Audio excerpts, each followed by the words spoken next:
Tentu di antara kita sebagai umat Buddha adalah hal yang sangat baik sekali menggunakan waktu untuk mendengarkan Dhamma, menggunakan waktu untuk membahas Dhamma dalam rangka untuk memperkokoh keyakinan. Seperti halnya tubuh ini akan kuat kalau tubuh ini diberi asupan, yakni makanan yang sehat, olahraga yang cukup, termasuk juga tidur yang cukup. Maka tubuh kita menjadi sehat. Demikian pula, batin kita juga akan berkembang, juga perlu asupan. Kalau batin kita tidak kita beri asupan, maka batin kita juga tidak ada perkembangan. Maka di dalam cara untuk mengembangkan batin kita, inilah gunanya kita mendengar Dhamma dan diskusi Dhamma. Untuk apa? Untuk mengembangkan batin kita. Makanya kalau ibu bapak banyak makan, pasti banyak perkembangan. Sama juga, kalau ibu bapak punya kegemaran untuk mendengarkan Dhamma, punya kegemaran untuk diskusi Dhamma, dan praktek Dhamma, maka perkembangan batin pun juga akan kelihatan. Seperti halnya tubuh, akan kelihatan. Mana yang doyan makan dan mana yang tidak doyan makan akan kelihatan. Sama juga dari sekian banyaknya orang, juga tidak semuanya juga ada ketertarikan untuk mendengarkan Dhamma. Tidak semua orang punya ketertarikan untuk mendengarkan Dhamma. Kenapa?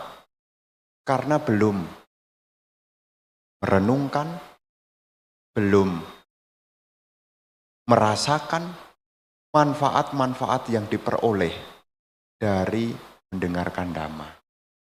Makanya ciri khas di Wihara Samarinda ini, kalau Dhamma Sakaca sebelum mulai Dhamma Sakaca, ciri khasnya sebelum ke ruang Dhamma Sala, ke ruang namanya Dana Sala. Di sana akan diberi asupan, yakni asupan untuk tubuh. Jadi malam minggu ini menunya bukan hanya menu makanan jasmani, tetapi malam minggu ini juga memberi menu yang lain untuk perkembangan batin. Nah, Bapak, Ibu, Saudara-saudari sekalian, kenapa kita perlu mendengarkan Dhamma? Karena Dhamma ini merupakan ajaran Sang Buddha.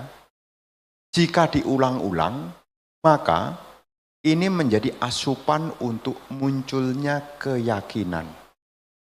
Jadi kalau ibu bapak mendengarkan Dhamma, diskusi Dhamma, ini menjadi asupan untuk mendukung, yakni munculnya keyakinan.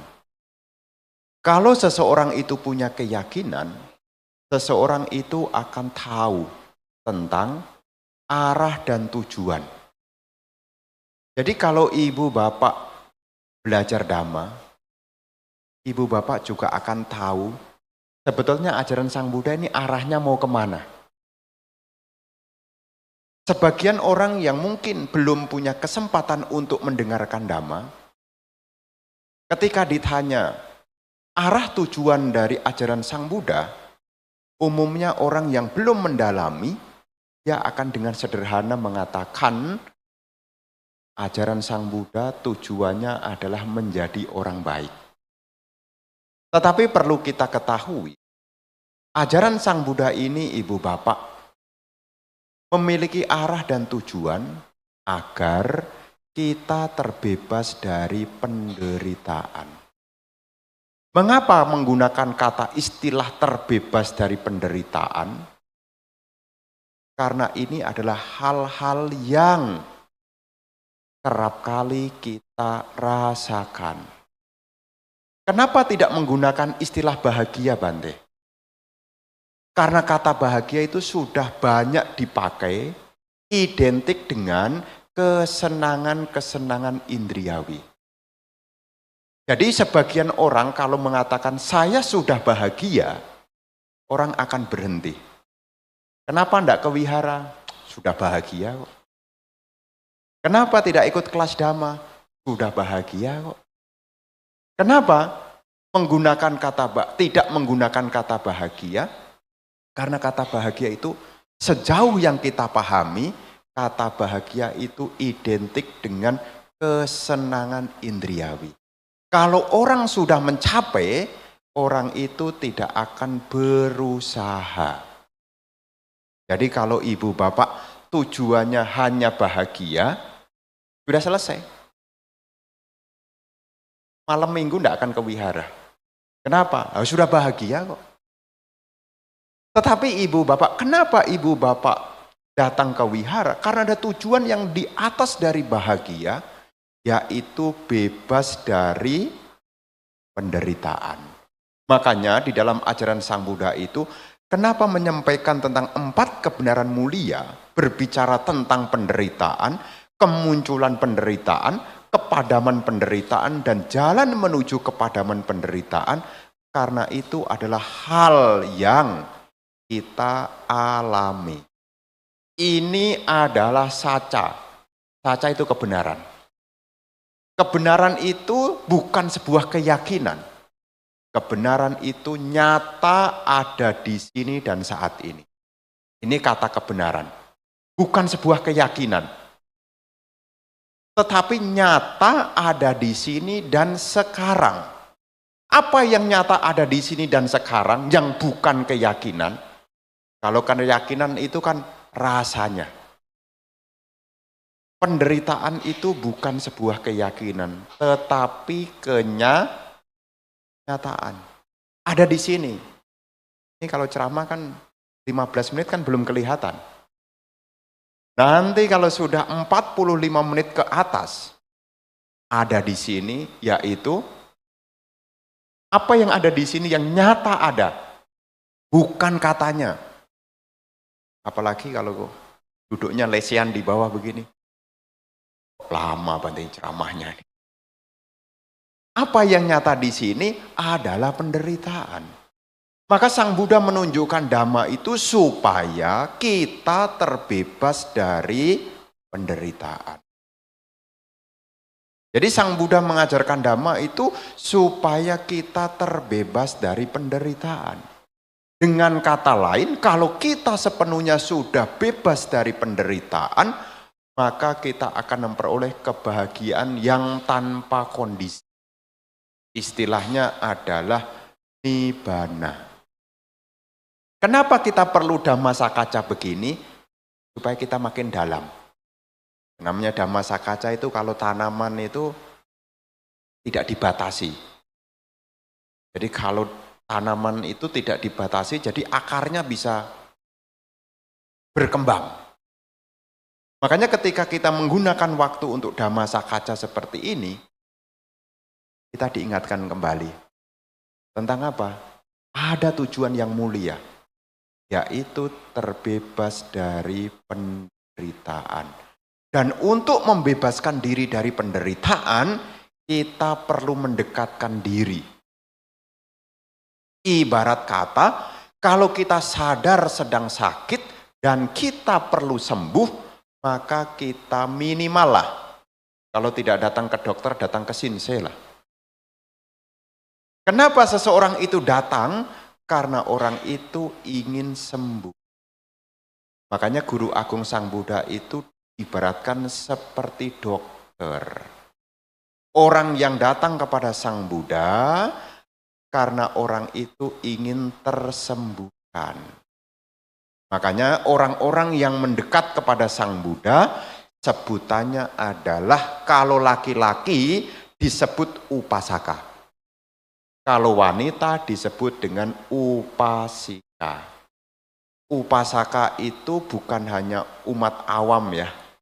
Upasaka itu adalah orang yang duduk dekat. Upa itu dekat. Jadi upasaka itu dari 2 akar kata, upa plus asati. Upa itu artinya dekat. Asati itu artinya duduk. Tempat duduk bahasa Palinya adalah asana. Jadi orang yang duduk dekat dengan Sang Buddha, sebutannya kalau laki-laki upasaka, kalau wanita upasika. Kenapa dekat-dekat? Supaya terbebas dari penderitaan. Bagaimana cara mendekatkan diri kita kepada Sang Buddha? Caranya adalah mau mendengarkan Dhamma. Makanya seseorang itu bisa punya kemampuan untuk memahami Dhamma, syaratnya dia mau dekat. Setelah dekat mau mendengar. Kalau duduknya dekat tidak mau mendengar, ada perubahan enggak? Duduk dekat tapi tidak mau mendengar, bagaimana? Kalau ibu punya anak, anaknya diceramain, tidak mau dengar, berubah enggak?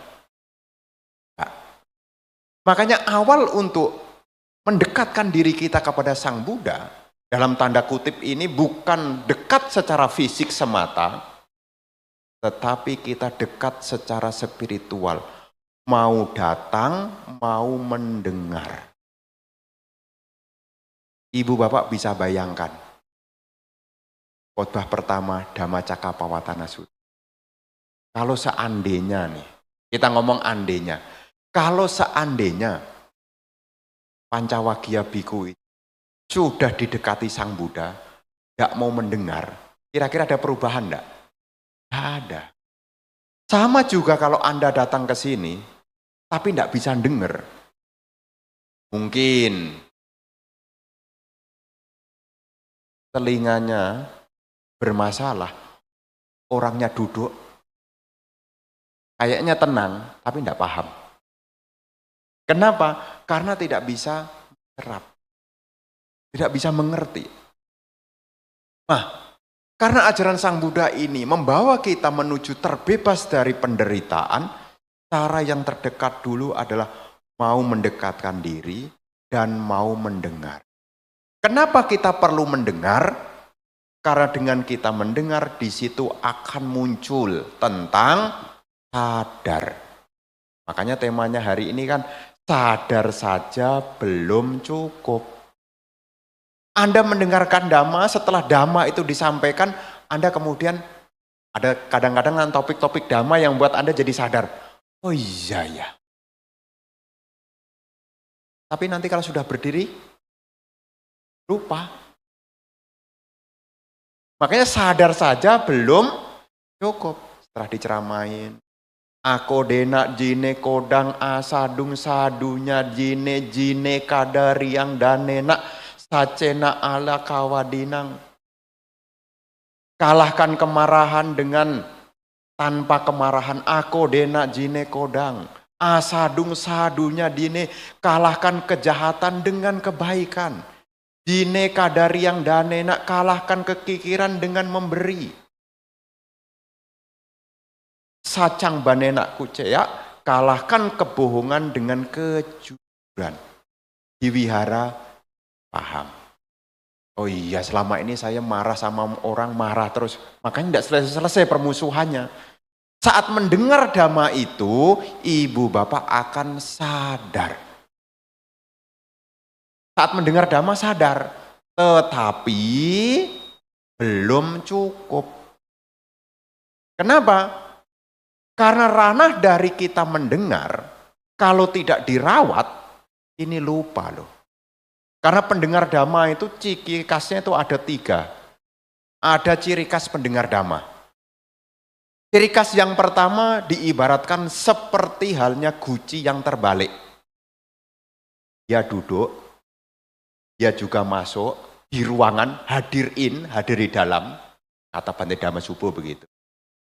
Katanya kalau hadir itu hadir di dalam, dia duduk, tetapi kalau pendengar pertama, dia di dalam tapi dia tidak ngerti. Bapak, kadang-kadang kita juga jenis yang pertama itu, bantainya ceramah apa, duduk di dalam, berusaha memperhatikan, selesai keluar dari masalah ditanya, bantainya ceramah apa? Dalam. dalam. Dalam sampai kayaknya belum level saya Bante. Dalam pokoknya. Pokoknya dalam aja dah. Jadi jenis yang pertama pendengar dhamma itu adalah seperti guci yang terbalik. Tidak bisa mencerap dhamma. Ada jenis yang kedua, yaitu kebijaksanaan di pangkuan. Saat pembabaran dhamma, dia ada di dalam. Di ruang dhammasala, mengerti. Berdiri, lupa. Yang diibaratkan seperti kebijaksanaan di pangkuan. Saat duduk masuk, setelah berdiri, buyar. Ini ciri khas pendengar dhamma yang kedua.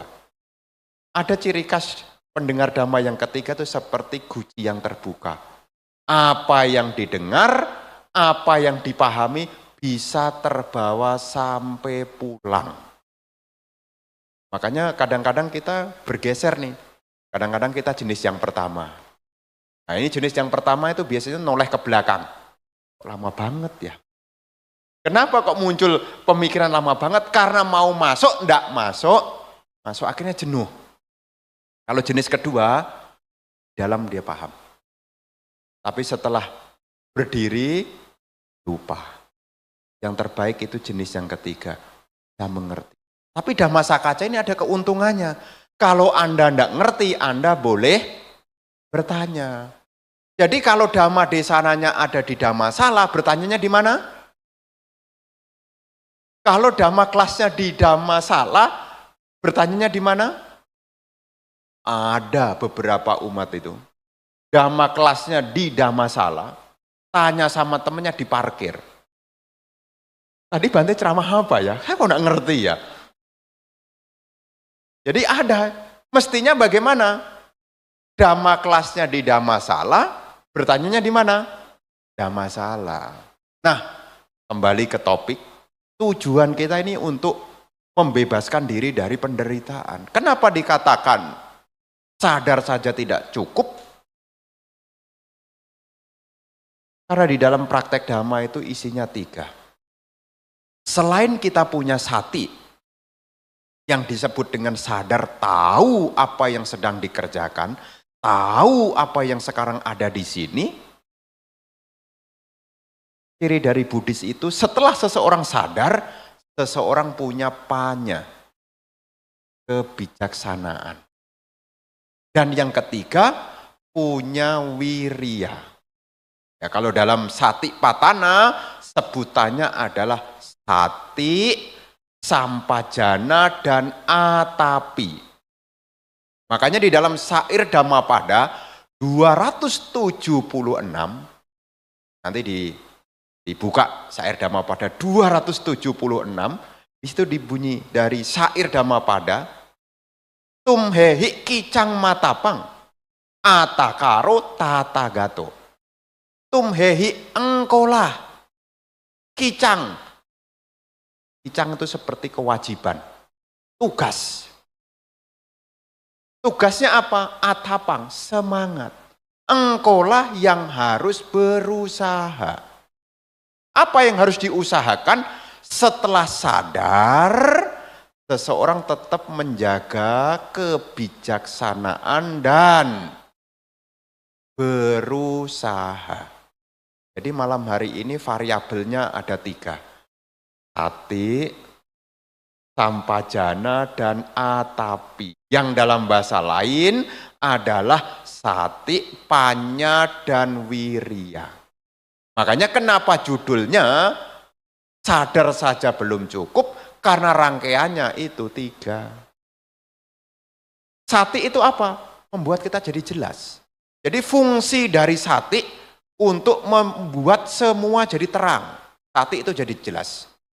Makanya kalau orang itu punya sati, orang itu ingat, tidak ada yang terlupakan. Makanya kalau kita lupa, kita akan dengan mudah menggunakan sati saya lemah. Kenapa sati itu bisa lemah? Karena saat itu seseorang tidak jelas tentang apa yang sedang dikerjakan. Fungsi dari sati adalah memperjelas. Makanya anapanasati tujuannya supaya kita jadi jelas. Dalam praktek itu, karakteristik dari sati itu adalah ingat, tahu. Fungsinya adalah memperjelas. Kenapa sati itu tidak cukup? Karena kalau sadar tidak punya kebijaksanaan, orang itu tidak tahu arah dan tujuan. Cik, mau kemana Cik? Pagi-pagi kok jalan? Jalan sadar enggak? Tapi kalau enggak punya kebijaksanaan, mau kemana? Tahu nih, kaki mau jalan aja. Yang ditanya juga enggak jelas, yang bertanya jadi bingung. Kalau ditanya jawabannya kok jalan aja. Nah, kalau kita berjalan itu sadar. Tetapi namanya orang berjalan pasti punya tujuan. Sampajana itu membuat kita ingat tujuan. Bagaimana supaya seseorang itu ingat pada tujuan? Maka sampajana itu berbicara 3 hal. Sutamayapanya, cintamayapanya, dan juga bawana-mayapanya. Sutamayapanya itu supaya kita ingat tujuan, maka kita perlu belajar. Supaya kita ingat tujuan, kita perlu merenung, namanya cintamayapanya. Merenung. Supaya kita selalu ingat, apa yang sudah direnungkan patut dikembangkan. Sebutannya adalah bawana mayapanya. Ya dikit-dikit belajar bahasa Pali ya. Supaya apa? Supaya bahasa induknya itu tetap terbawa. Nah, kenapa kok perlu penyampaian tidak bahasa Indonesia, kok ada bahasa Palinya? Supaya ibu bapak tidak kehilangan bahasa induknya. Makanya tradisi baca parita itu, kenapa tetap pakai bahasa Pali? Supaya ingat bahasa induk. Ya kapan hari ada umat usul. Bante bagaimana Bante kalau puja baktinya kita ganti bahasa Indonesia saja. Semua dari awal sampai akhir bahasa Indonesia. Saya bilang, ya bagus juga sih idenya, tapi lama-lama nanti kehilangan induknya. Ibu bapak nanti kalau enggak ada bahasa Palinya, nanti Anda juga bingung juga. Budo artinya sadar, sati juga artinya sadar. Sadar yang mana? Makanya kenapa dalam tradisi itu kita juga perlu tetap sedikit banyak ngangsor lah. Dikit-dikit tahu bahasa Pali. Nah, sampajana ini membuat kita jadi ingat mau kemana. Mau kemana. Setelah seseorang itu sadar, tahu, dia mesti tahu kemana yang menjadi arah tujuan. Dan Sang Buddha telah menguraikan. Kebijaksanaan itu telah diuraikan sebagai langkah-langkahnya. Langkah-langkahnya itu adalah masuk di dalam sampajana. Apa yang ada di dalam ajaran Sang Buddha itu adalah jalan mulia berunsur 8. Nah, ini masuk di dalam kebijaksanaan. Jadi kalau kita belajar Dhamma, setelah kita sadar, tahu akan penderitaan, kita juga perlu punya kebijaksanaan supaya kita juga tahu jalan untuk mengakhiri penderitaan. Jadi kalau ibu bapak belajar Dhamma begini, setelah kita sadar, kita kan sadar nih. Sadar belum? Sadar. Bahwasanya makin hari makin tua. Itu betul kesadaran itu ya. Ya makin hari makin tua, itu sadar juga. Nah, tapi dengan kita makin hari makin tua, kita juga harus ingat tujuannya itu mesti ada. Ibaratnya orang kerja mesti tahu untungnya berapa, bukan yang penting kerja. Penting kerja aja lah. Nanti tidak ada hitung-hitungan untungnya apa. Seperti orang baca buku tapi tidak tahu yang dibaca. Pokoknya baca aja dah. Kira-kira bermanfaat enggak kalau begitu? Hidupnya bermanfaat enggak? Enggak. Yang penting kerja, untung, enggak tahulah. Yang penting baca, tapi enggak paham yang dibaca. Yang penting jalan, tetapi tidak tahu tujuan. Kira-kira bagaimana? Ya sia-sia. Dengan kita punya panya, punya sampajana, kita akan tahu sejauh mana progres yang kita sekarang sedang alami. Setelah kita sadar, disitulah kita mesti belajar. Jadi umat Buddha itu mesti harus mau belajar ya. Kenapa kok mesti mau belajar? Karena panya itu tidak muncul ujuk-ujuk. Bagian orang ini kan senang meditasi dengan harapan supaya muncul kebijaksanaan. Bante, saya sudah meditasi bertahun-tahun kok enggak bijaksana ya. Ya karena untuk mencapai kebijaksanaan itu butuh yaitu suta dulu, mendengar. Suta mayapanya. Setelah mendengar direnungkan, cinta mayapanya. Dan setelah direnungkan, dikembangkan. Nggak bisa kemudian kita hanya duduk tenang, berpikir nanti kebijaksanaan akan muncul dengan sendirinya. Nggak bisa. Makanya setelah kita punya kesadaran, disitulah kita mesti mau belajar. Ini penting. Kenapa? Untuk jangka panjang. Belajar itu adalah kebiasaan yang baik. Dan ciri dari bodhisatta ini Pak, Bu. Bodhisatta itu dalam menyempurnakan 10 parami. Waktu beliau masih menjadi seorang bodhisatta, beliau itu dalam mengembangkan panya parami ya, panya berupa kebijaksanaan itu, beliau akan bertanya pada siapapun. Bodhisatta itu punya kebiasaan yaitu suka bertanya kepada siapapun. Orang yang dikatakan orang bijaksana kala itu, ketika bodhisatta mendengar, meskipun itu anak kecil sekalipun, kalau masyarakat mengatakan ini adalah orang bijaksana, bodhisatta akan bertanya. Makanya beliau sempurna dalam kebijaksanaan, bukan tiba-tiba, sudah dari kecil. Maka kalau ibu bapak rajin bertanya, ibu bapak akan tambah bijaksana. Minimal suta mayapanya. Meskipun belum menjadi bawana mayapanya. Ibarat kata, minimal Anda sudah dapat gambaran daftar isinya dulu lah kalau baca buku. Meskipun belum tahu seluruh isinya apa. Dari belajar. Dan ciri dari Dhamma, setelah sadar orang itu belajar, setelah belajar orang itu mesti praktek. Praktek itu sebutan lainnya adalah atapi, semangat. Makanya sadar saja tidak cukup. Setelah sadar, orang mesti belajar. Setelah belajar, orang mesti praktek. Jadi ini rangkaiannya. Kalau sadar, orang itu belajar. Kalau sudah belajar, terus dipraktekkan. Karena kalau tidak dipraktekkan, ilmu itu akan hilang.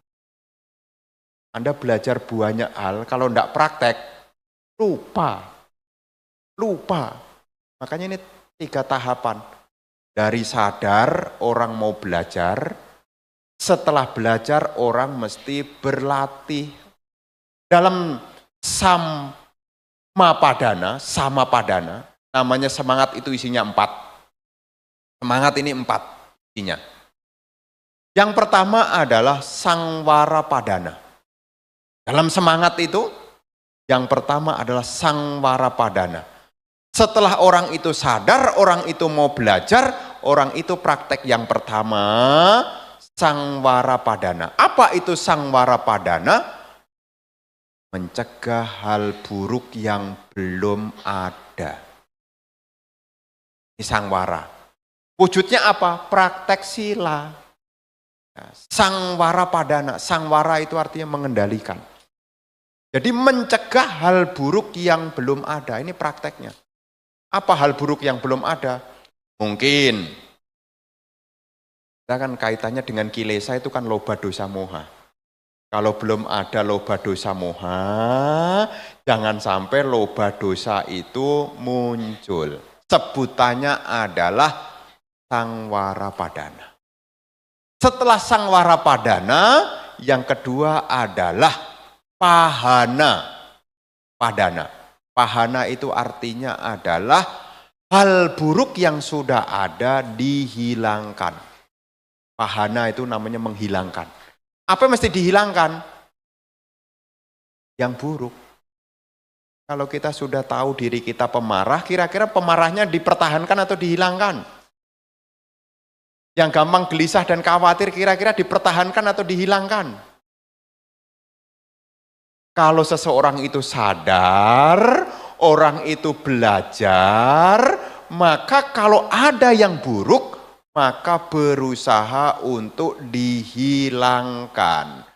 Kenapa yang buruk tidak dihilangkan? Karena tidak belajar. Kenapa yang buruk tidak dihilangkan? Karena belum sadar. Kita ini naik turun nih. Kadang-kadang yang buruk sudah belajar, berusaha untuk ditinggalkan. Tapi kadang-kadang yang buruk itu kadang-kadang sudah belajar, tapi kadang-kadang tidak sadar. Kadang-kadang sadar tapi tidak tahu caranya, karena belum belajar. Maka dalam hal yang kedua ini, dalam usaha praktek dhamma, supaya kita berkembang untuk mengakhiri penderitaan, tugas kita, kicak kita, kewajiban kita, setelah mencegah, yang kedua adalah meninggalkan. Ibu bapak pasti bisa merasakan. Kalau ibu bapak yang buruk-buruk itu sudah ditinggalkan, jangankan Anda, orang lain akan bisa memberi penilaian loh. Ada perkembangan loh, dia itu ikut Dhamma Sakaca ada perkembangan. Sekarang dia orangnya tidak gampang benci sama orang. Bahkan kalaupun ada kebencian dengan mudah dia mengatakan sabe sangkara anicca. Kenapa dia bisa memahami begitu? Karena orang kan menilai, oh ada perubahan. Kenapa perubahan yang kelihatan? Yang buruk ditinggalkan. Makanya akan kelihatan. Tapi ibu bapak akan jadi bahan omongan.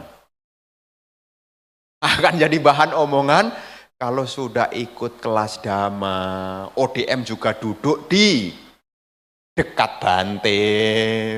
Terus ditegur sedikit, ngambek, ngilang. Ngambek, ngilang. Kemudian ditanya sama teman-temannya, kamu kok udah lama gak ke wihara? Saya latihan kesabaran di rumah aja dah. Lah kan di wihara kamu bisa ikut dhamma kelas. Lewat YouTube aja dah. Nah kenapa bisa begitu? Karena dia masih menyimpan yang semestinya hal yang tidak berkenan itu ditinggalkan. Dan salah satu rintangan yang ada dalam diri kita ini adalah keakuan. Makanya tugas kita yang kedua, hal buruk yang sudah ada ini kita hilangkan. Kira-kira bermanfaat gak sih? Kalau yang buruk itu ditinggalkan, kira-kira bermanfaat gak sih? Bermanfaat. Kira-kira kelihatan gak manfaatnya? Ya, pokoknya dulu gerusa-gerusu, sekarang jadi tenang. Dulu mungkin tidak mau mendengar, sekarang mau mendengar. Dulu tinggi hati, sekarang rendah hati. Mau mendengar. Kenapa orang itu kelihatan perubahannya? Karena dia meninggalkan hal buruk yang sudah ada. Sebutannya adalah pahana padana. Ini tugas kita nih. Setelah sadar, kita belajar. Setelah belajar, kita praktek. Praktek apa? Yang pertama mencegah hal yang buruk, yang kedua adalah meninggalkan hal buruk yang sudah ada. Kemudian yang ketiga, disebutkan di sana, bawana padana. Bawana itu artinya mengembangkan. Bawana. Hal baik yang belum ada, berusaha untuk hal baik nih, yang belum ada. Jadi kalau seandainya kita belum punya ketenangan, kita sadar nih, kita tidak tenang, kita sadar kita tidak tenang, kita belajar. Setelah belajar kita mengembangkan latihan meditasi. Yang dulu kita mungkin melekat, Setelah sadar kemelekatan itu membawa penderitaan, kita belajar. Setelah belajar kita praktek.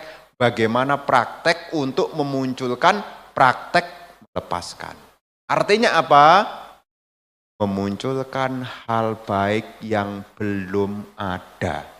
Sebutannya adalah bawana padana. Nah, ini hal baik yang belum ada ini dimunculkan nih. Kira-kira hal baik yang belum ada apa? Nah, dimunculkan nih. Mungkin kesabaran belum ada ya dimunculkan. Mungkin ketenangan belum ada ya dimunculkan. Mungkin minat belajar itu belum ada ya dimunculkan. Intinya apa? Hal-hal baik yang belum ada berusaha untuk dimunculkan. Bawana, padana. Dan yang keempat, dalam sama padana. Yang keempat adalah anuraka padana. Anuraka, raka itu artinya menjaga, melindungi.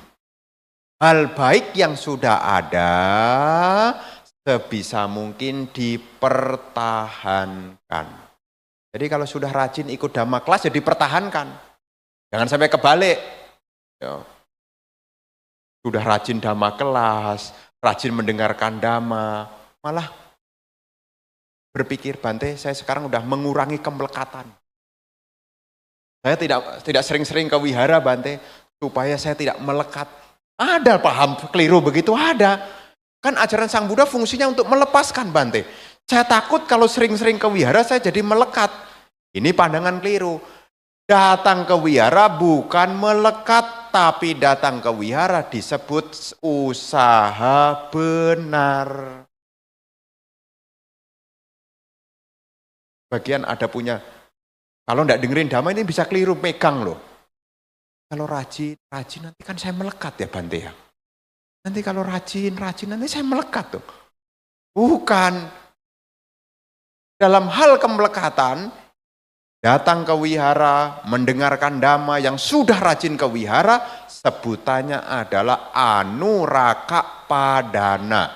Mempertahankan hal baik yang sudah ada. Jangan dimengerti sebagai kemelekatan. Kadang-kadang kalau kita tidak memahami dengan benar bisa salah loh. Kan tujuan ajaran Buddha ini kan supaya kita melepas, tidak melekat. Kan kita akan tinggalkan semua. Masalahnya kita belum sampai di pantai seberang. Ibaratnya belum naik sampan, belum merangkai sampan, tapi tidak mau membuat sampan. Masalahnya kita belum sampai di pantai seberang. Nah, kita harus mendekatkan diri. Sama padana 4 ini adalah bagian dari praktek.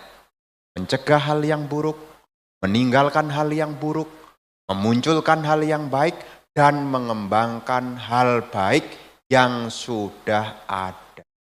Maka di tema malam hari ini, sadar saja belum cukup. Kita perlu mengunculkan kebijaksanaan dan juga perlu mempraktekkan. Sadar kalau tidak belajar, tidak ada perubahan. Sudah belajar kalau tidak praktek, juga tidak ada perubahan. Sadar belum? Sadar Bante? Tahu? Belum. Makanya mesti belajar. Sudah sadar mesti belajar, kalau sudah belajar jangan lupa praktek. Rangkaiannya nih. Perlu sati, perlu sampajana, dan juga perlu wirya. Kalau 3 hal ini ada pada diri kita, langkah kita ini makin dekat. Kenapa Bante? Kadang-kadang kita ingat, kadang-kadang kita lupa. Karena kita ini kadang-kadang masih diliputi oleh wicikica. Wicikica itu seperti orang di persimpangan jalan. Ya, ke wihara kadang-kadang juga seperti di persimpangan jalan. Malam minggu atau Minggu sore. Ini persimpangan jalan nih. Ya kan? Anda mau datang ke wihara malam Minggu atau Minggu sore? Malam Minggu dhamma kelas. Minggu sore puja bakti. Datang yang mana? Ini bisa wicikica nih. Ragu-ragu nih. Ini sudah hari Sabtu, mikirnya hari Minggu sore. Minggu sore ada hujan. Nggak jadi loh. Ya, makanya dalam hal, kenapa dalam praktek itu orang sadar sudah belajar, mau praktek, kenapa kadang-kadang prakteknya bisa tertunda? Karena dalam diri kita ini masih ada wicikica. Bagaimana supaya kita tidak dikuasai oleh wicikica? Itulah gunanya kalau perumah tangga jadi upasaka, kalau wanita jadi upasika, mendekatkan. Supaya apa? Bisa menghalau, yaitu wicikica, keraguan-raguan. Sudah tahu nih, sadar nih, tahu, belajar, tahu, praktek. Prakteknya? Kayaknya ini sulit. Kayaknya sulit, padahal bisa loh. Kenapa? Karena kita ini memang belenggu, salah satu belenggu dari 5 belenggu itu salah satu adalah kecuali ibu bapak sudah menjadi seorang sotapana. Tidak mungkin ada ragu-raguan. Ibarat kata wicikica itu menjadi penghalang. Kalau sudah menjadi sotapana, wicikica menjadi lenyap. Makanya sebutan sotapana adalah pemasuk arus. Pemasuk arus itu kalau air sudah masuk ke arus, air itu tidak bisa mundur. Nah, kita ini airnya itu masih di tandon itu. Kadang-kadang dibuka ya turun, kadang-kadang ditutup ya tidak turun-turun. Nah, masih di situ tuh, belum bablas los nih, masih pilih-pilih lah gitu loh. Ya masih pilih-pilih, namanya ragu-ragu. Kadang-kadang ya los, kadang-kadang tar sore, entar besok. Pokoknya entar nanti kapan-kapan. Nah itulah bahaya dari keraguan. Maka kita perlu mendekatkan diri, ikut dhamma kelas begini, supaya kita tahu arah kembali. Kemana yang akan kita tuju dalam praktek dhamma ini? Tujuan tertinggi dari praktek dhamma adalah untuk membebaskan diri dari penderitaan. 3 hal, sadar, belajar, dan praktek. Kalau Anda punya kesadaran, Anda akan minat untuk belajar. Setelah belajar, Anda akan kepengen rasanya manfaatnya, disitulah Anda akan berpraktek. Inilah yang ingin Bante sampaikan di malam hari ini tentang sadar saja belum cukup. Semoga apa yang malam hari ini Bante sampaikan bisa dipahami. Kalau belum paham, masih ada sisa waktu, ya kita bisa diskusi bincang-bincang dhamma. Terima kasih atas perhatiannya. Semoga Anda tambah hari tambah kokoh keyakinannya, terus termotivasi praktek dhamma, hingga akhirnya dapat merealisasi tujuan tertinggi nibbana.